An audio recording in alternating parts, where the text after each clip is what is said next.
Hoi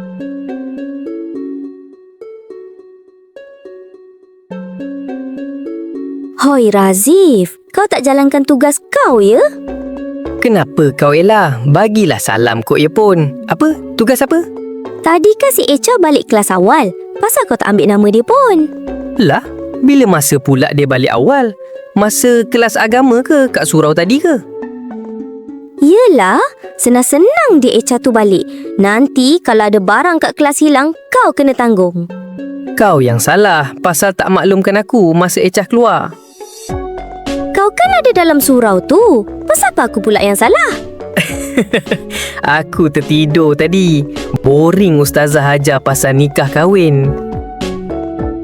Kau tidur? Haduh, apalah jenis kau ni. Dahlah jadi ketua kelas, tak bertanggungjawab. Kau ni, pasal apa risau pula pada Echah tu? Dia pernah curi barang kau ke? Ada, tak apalah. Ada ke? Dia memang ada curi barang ke? Barang kau Ella?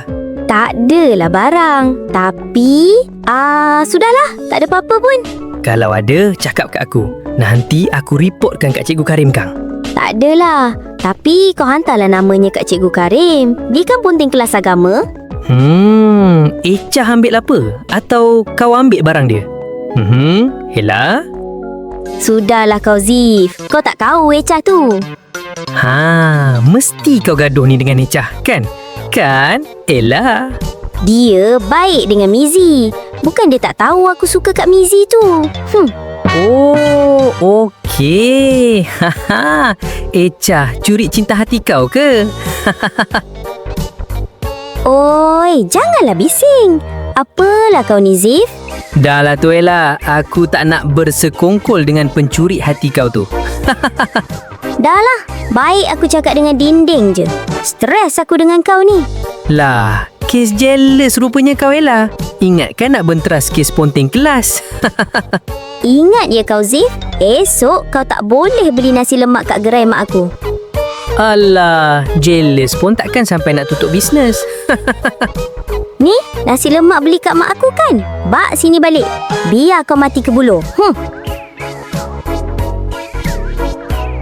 Alah Ella, apa ni aku lapar lah.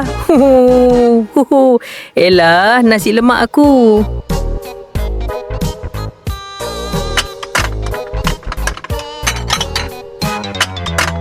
Jika hukum kesalahan orang lain atas sebab cemburu, itu tak jujurlah namanya kan? Tapi kalau jadi mangsa orang cemburu, itu rezeki namanya.